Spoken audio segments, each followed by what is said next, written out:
లేకపోతే అక్కడ ఏమైనా గొడవలు జరుగుతున్నాయా? అవేం లేవమ్మా. అంతా బాగానే ఉంది. నువ్వు హ్యాపీగా ఉండు.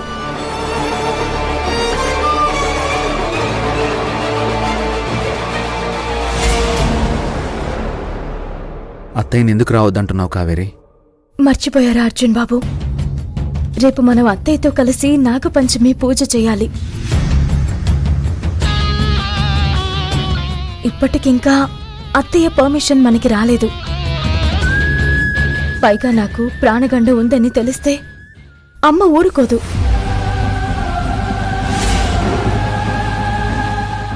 సరోజ రూపలకి ఒక అవకాశం ఇచ్చినట్టు అవుతుంది. వాళ్ళు ఏదొక్కటి చేస్తారు. అందుకే అమ్మని ప్రశాంతంగా ఉండనిద్దాం.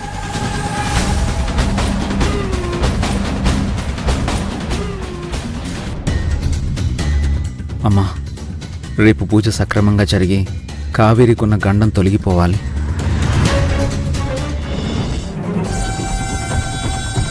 అమ్మా, విన్నావా? విన్నాను.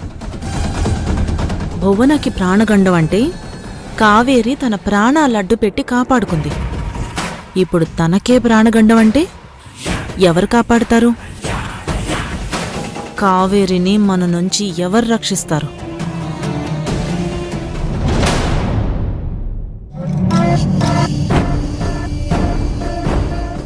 అంకిత, ఇది చాలా మంచి సంబంధం అమ్మా.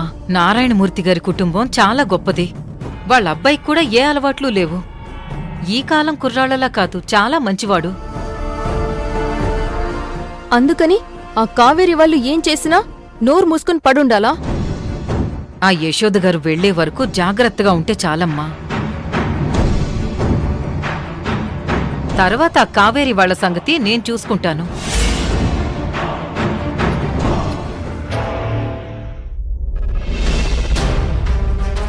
పిన్ని, ఎలా ఉంది? బాలేకపోతే హాస్పిటల్కి వెళ్దాం. వద్దమ్మా, బాగానే ఉంది. సారీ సరోజ, యశోద గారు ఉండడం వల్ల ఆ కావేరి వాళ్ళని ఏం అనలేకపోతున్నాను. ఇదంతా అంకిత పెళ్లి కోసమే. మేం కూడా అందుకే భరిస్తున్నాం భువనమ్మా. నన్ను వంట మనిషిని చేశారు, యశోద గారితో కొట్టించారు. చివరకు వాష్రూంలో ట్యాపులు ఎలా పనిచేస్తున్నాయో చూడమని పంపించి కరెంట్ షాక్ కొట్టేలా చేశారు. ఇవన్నీ నేను నా బిడ్డ కోసం భరిస్తున్నాను. చాలా థ్యాంక్స్ సరోజ. యశోద గారు వెళ్లేంత వరకు మనం జాగ్రత్తగా ఉంటే చాలు. అలాగే భువనమ్మా. ఇవే కాదు, నా కూతురి కోసం ఎన్ని కష్టాలొచ్చినా భరిస్తాను.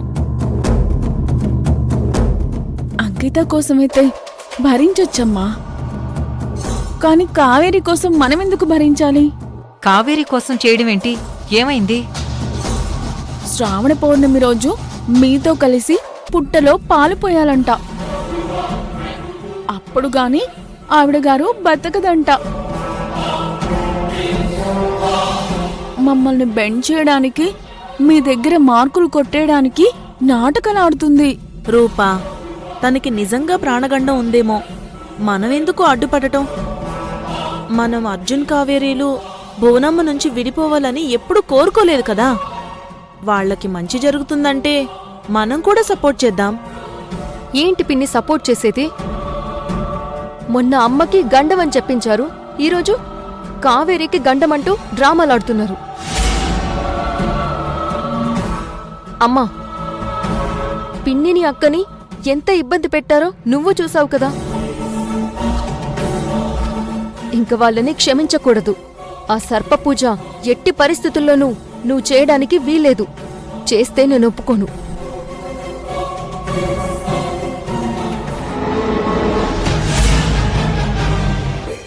అంకిత, అలా అనకమ్మా.